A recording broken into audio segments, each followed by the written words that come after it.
Legends, welcome back to another team preview for the Ruck and Frigid podcast. This week is none other than the Parramatta Eels.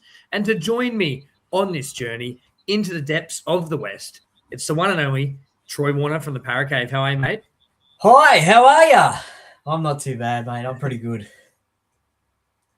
Mate, love the energy. Fantastic way to start. And, of course, all the way from the corner post, great sponsors of our show and the ParraCave as well. It's the one and only Ben. Ben, how are you, mate? Yeah, g'day, footy fans. I'll chuck my little catchphrase in here too. Look, I'm doing pretty good, mate. I'm doing pretty good. We're into the new year now, and it looks like we're all starting our shows back up. So happy days, mate. It's great. Great to have you both here, of course, to talk your beloved Parramatta Eels. So without further ado, let's get straight into it, boys. First thing we want to talk about is the ins and outs for 2026, the gains and losses. Now, Troy, you'll probably be around this a lot more than I am, but currently, as I know, obviously the big one that everyone's been talking about, Zach Lomax, sort of a bit of a, it's in the news at the moment, all the stuff with Melbourne and everything going on there. But, mate, apart from Zach, are there any big gains and losses you want to talk about this year for Parramatta? Oh, well, probably the biggest gain, I'd say, would be Jonah Pezzett for 1 year to partner up with Mitchell Moses. That's probably a big one. But I'm actually pretty excited to see Jack De Belin play, to be honest. He's probably one of the form players at St. George. And a new club, a new change of atmosphere, a new team. I'm actually really keen to see how he goes, to be honest. So, yeah, probably Jack De Belin for me. But as I said before, Jonah Pezzett, he's going to be massive for Parramatta because he's a recognised half, filling in for now Dylan Brown, who's gone to Newcastle, and he wants to win. This will be his first full season of first grade. He has obviously played first grade before down at Melbourne, but this will be his first full season. So it'll be interesting to see how he goes. Unfortunately, we're letting him go to the Broncos next year, 27. So, but yeah, just really excited to see how much of an impact he can make with Mitchell. Yeah, mate, I got to agree. I think he's a fantastic signing for you guys. Benny, mate, obviously, gains and losses. We briefly touched on it then. Dylan Brown, of course, heading to the Newcastle Knights. Mate, do you think he's a massive loss for Parra? Look, first of all, I want to talk about his replacement in Jonah Pezzett. I think massive asterisk there on Pezzett because I think there might be a little twist to the tail still to come there. I don't think the paperwork's officially gone through with Brisbane yet, so there could still be a twist to that tail. So maybe just bookmark that one. Watch that one from afar. Look, Brown, I don't know if I necessarily think he's a big loss. I think we had a really, really good season last year with him sort of like coming in and out of the squad. Like obviously we had our injury problems and our like loss of players over the origin period and whatnot. I think we finished the season really, really well. I don't think he was really a great deal, like a great big part of what went right. So I think we'll survive just fine without him. What I'm more curious about is how Newcastle goes with him in that squad because I feel like they have massively overpaid for a player that they thought was going to play halfback, and all reports so far look like he's going to play 5'8". So I think he'd be the highest paid 5'8" by $500,000 in the league. That is some tremendously bad business. I'm really curious to see how that goes. I mean, I wish him all the best. He was a great servant for Parramatta, but look, I'm not too sad to see him go, to be honest. Yeah, look, the other big gain for Parra this year is Brian Kelly from the Titans. A really good pickup for you guys. I think Brian Kelly is going to have a really, really good season. He's a good player. He's been around for a while now. He knows how to play some good rugby league, so he's a great addition. But, boys, let's jump into a bit of the 2025 review for the Parramatta Eels. Now, Parra fans, the season, it started off okay. Then Mitch Moses with the injury, he got injured. Parra fans were looking very, very bleak there at one stage. Then all of a sudden he comes back and Para get absolutely rejuvenized. You end up finishing 11th on 24 games, minus 76 for and against, and 26 competition points. You were only 3 wins away from being in the top 8. Troy, you got to be proud with how Para finished that season. Yeah, definitely. But I'm going to have to start off by correcting you, Joey. It did not start okay. We got thrashed by Melbourne in the first round.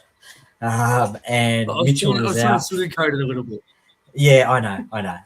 But yeah, Mitchell was out for a long time, so that did not help as well. But look, as you just mentioned there, yes, very proud of the way that the boys finished the season in 25.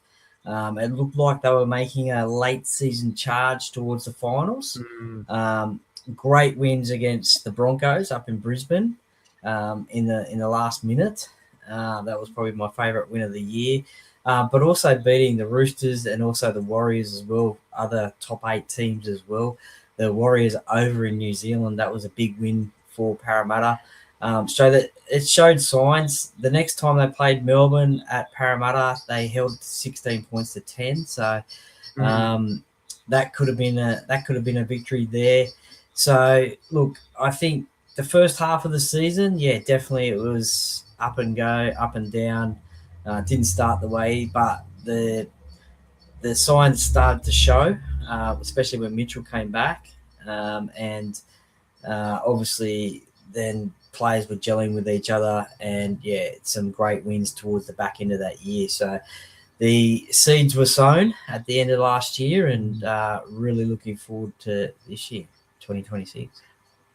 Love it. Ben, let's take Moses out of the equation for a moment. What went wrong in season 2025 for Para? Just a big lack of, not necessarily a lack of talent. I think a big lack of experience. I think once that roster started gelling and started figuring out what first grade is, they look like one of the better teams in the competition. And I think that's what we're all so excited about in 2026, because we can see that it is a good group of young kids. Parramatta's sort of taken the approach that Penrith have taken in the past, where they've brought a whole bunch of players up together.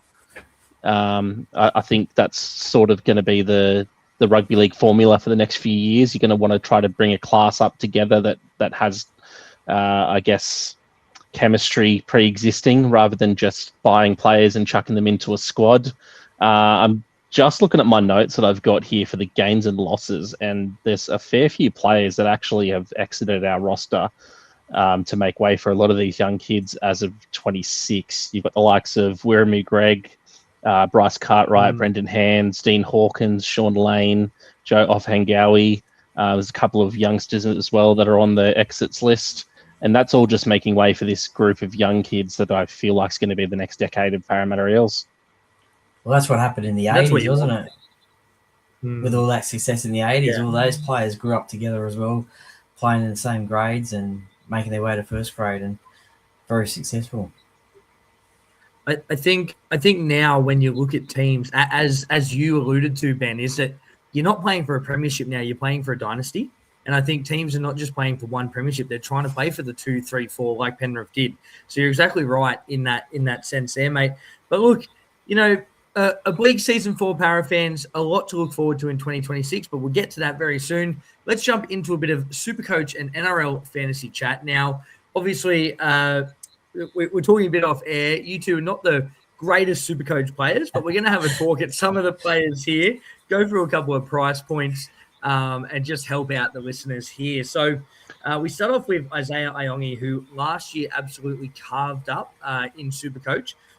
He is priced at $640K, and he is the most expensive Para player now. It was Dylan Brown last season, but Iongi takes the mantle there. Not a bad option at fullback. It all depends on the first couple of games for me.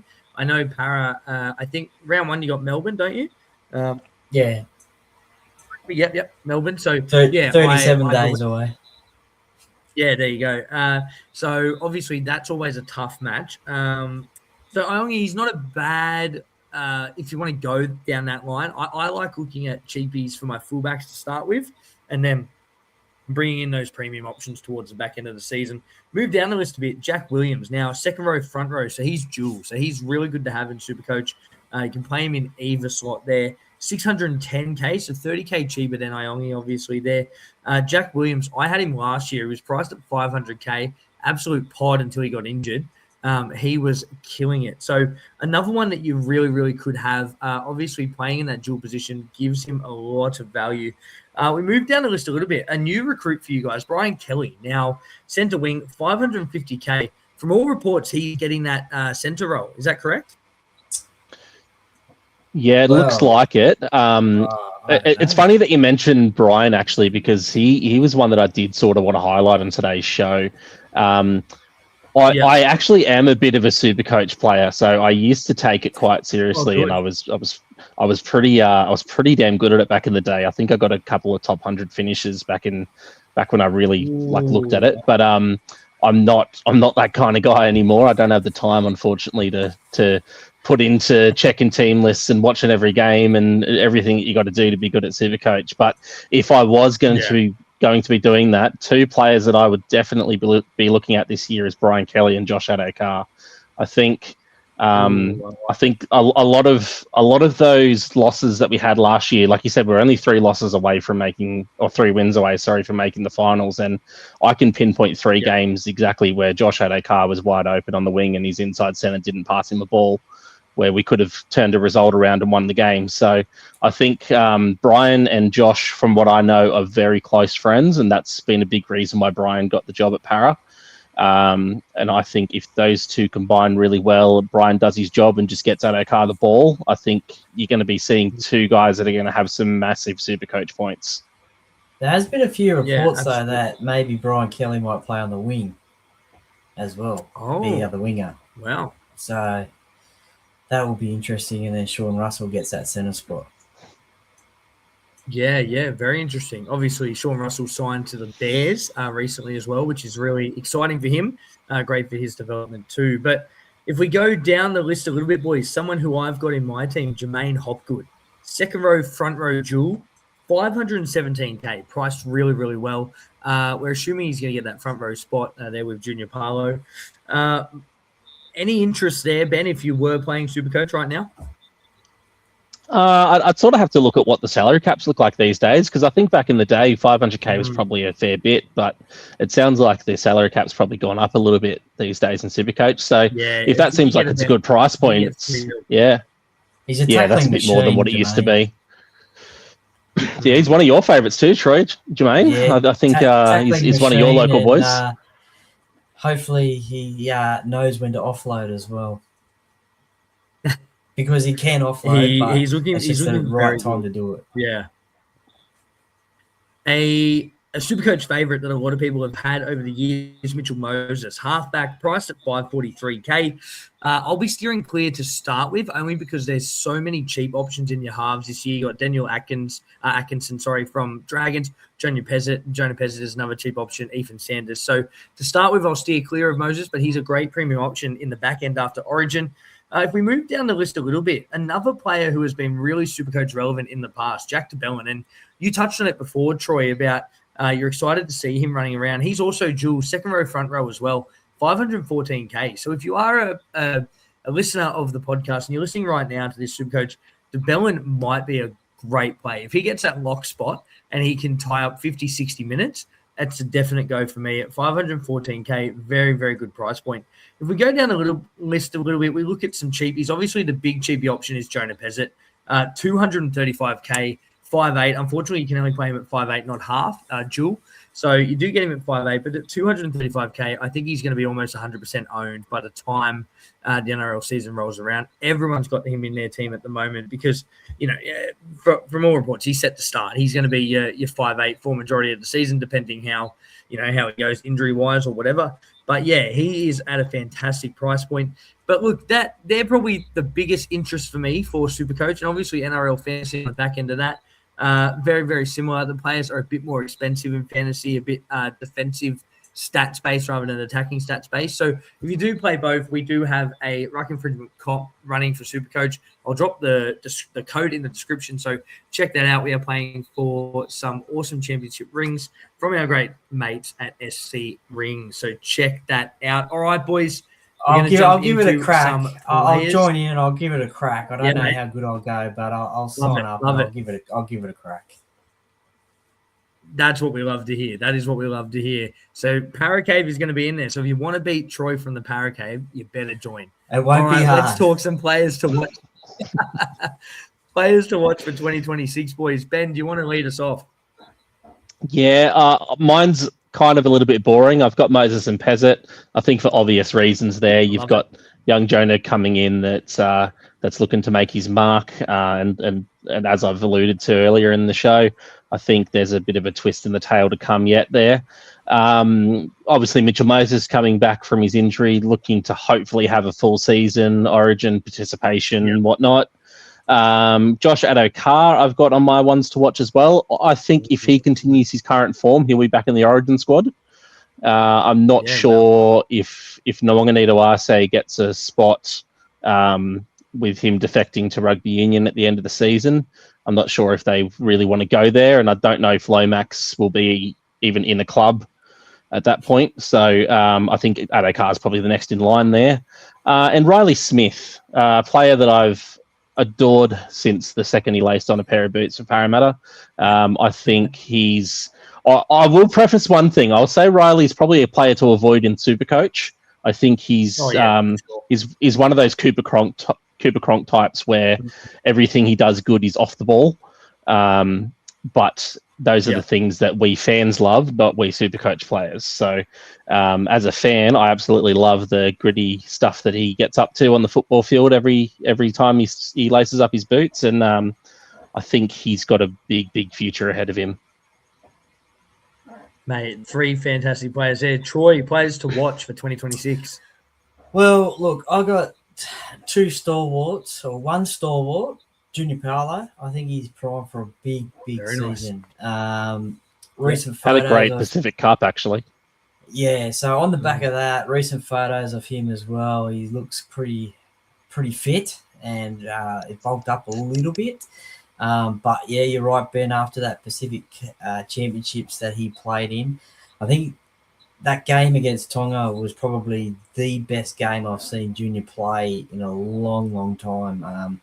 And even the next game after that as well, he was I think that might be the best I've ever seen him play, to be honest. I think he maybe had his career game against Tonga. Yeah, he was right up there as he was a nominee in the Golden Boot, I think, as well for last year. So I'm expecting him to have a big season off the back of that. With no World Cups or anything like that last season, and the World Cup obviously at the end of the year as well. So, but the other one as well is Will Penasini. I reckon he will have a massive season as well. We've had a couple of quiet years, I think, from Will. He too, by photos that I've seen and videos I've seen, he has bulked up as well. So I think he will have a damaging season. I think he needs to as well. I think, as I said, he's had a couple of quietish years in I'm sure he would say that himself. But yeah, I'm looking forward to seeing him play and score plenty of tries as well. Being partnered outside, he'll be outside. He'll probably might be outside Sean Russell, or he Bailey might be Simonson. outside, or he might be outside Bailey. It's inside Bailey, or he might be inside Brian Kelly as well. You never know. So, yeah, those two definitely. But there'll be hopefully another breakout year again from Isaiah Aongi as well. He was just getting better and better every game before that hand injury that he suffered. And the other debutants as well that made their debuts from last year, like Riley Smith, like Joe Ashpapali. I'm not too sure how much time he'll get on the field, but just the whole team, hey? Yeah, well, no, but another full preseason and some more game time under their belt. They're only going to get better. I got to agree. I think, mate, fantastic shout. I think Parra in for a really good year. Boys, player to watch for me. We've spoken about him already. I'm doubling down. Jack De Belin. I actually think he is coming to this club. He's going to be rejuvenated. I think he's in for a big, big season. If he can hold that lock position, I think he's going to make it his own. So I'm giving it to big JDB. All right, boys, it is time for you both to spin the narrative. We are going to talk the ladder finish for 2026. Troy, let's start off with you. Where do the Eels finish this season? Look, I'm not going to speak like everyone else and say, look, if Mitchell Moses plays most of the season, I'm not going to say that. I'm going to say whether he plays or he doesn't play, I'm going to say we finish 6th on the ladder. Nice. So anything higher than that is a real bonus. But I'm going to say that we finish 6th. I just think the culture is good at the club at the moment. Everyone's getting along with each other. Jason Ross is into his 2nd full year. The mood around the club is positive. A couple of new good recruits. I'm going to say 6th. Whereas everyone else will say, well, if Mitchell Moses is fit. Very good. Ben, where did Parra finish this season? I am actually... I'm quite optimistic for the first time in a very, very, very, very long time as an Eels fan. I can actually see the Eels finishing as high as 4th, to be honest. I take a look around. I take a look at some of the other rosters. You guys highlighted it in the Broncos show as well in that season preview, how there's so many teams that the rosters are just so unknown. There's so many things that can go one way or another way. Like I think you guys had Broncos finishing 2nd or as low as 8th. Yeah. I've actually got them 2nd personally.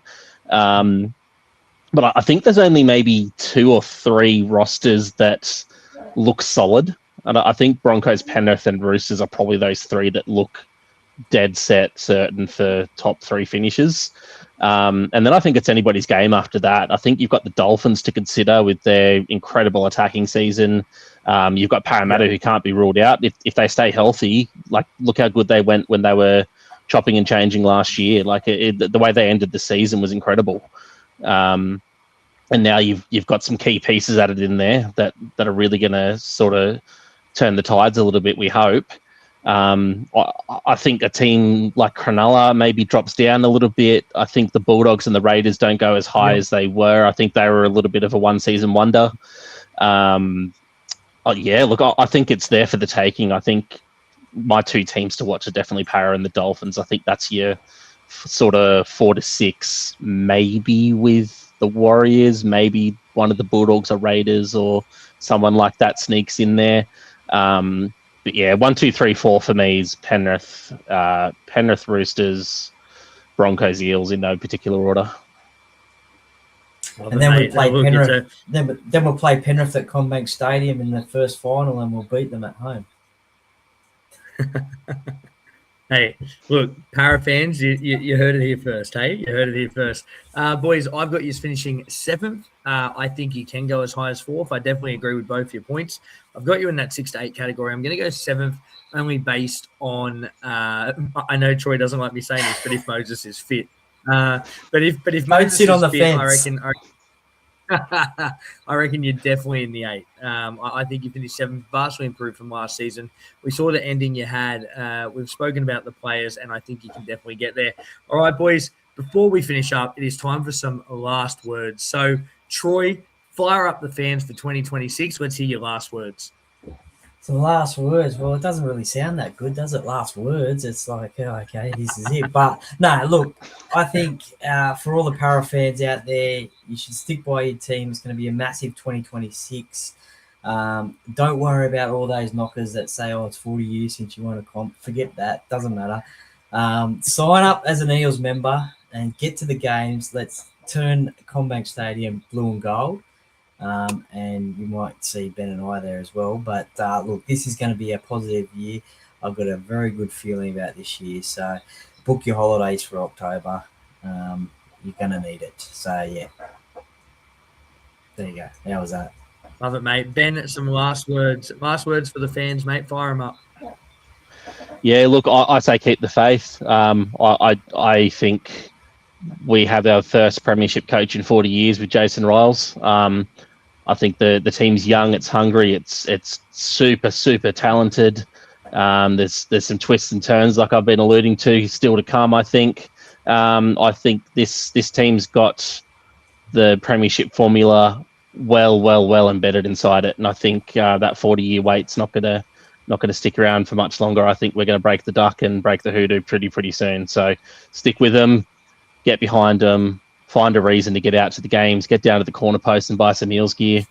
We've got plenty of it down there. Turn the streets blue and gold. I'm sick of seeing South fans out on the street. I want to see some more Eels jerseys. You see South fans everywhere, don't you? Aren't they random? Boys, goosebumps. See them randomly? Yeah, look, we won't talk too much about South fans, but goosebumps, lads. I think if you're a Parra fan, you heard that, you should be going and buy your tickets and getting your memberships ready. Let's hope for a big year for Parramatta. They are some of my last words, but that is all we have time for this Eels preview. Thank you so much for tuning in. Don't forget to go and check out our good friends at the Corner Post, Westfield, Liverpool. See Ben there. You can see Julie and Alana as well. Go and check it out. The best sports store going around. All your sporting needs covered. And tell them the ParraCave and the Ruck Infringer podcast sent you. They might give you a high five. Until next time, that's Troy. That's Ben. I'm Joey. Be good.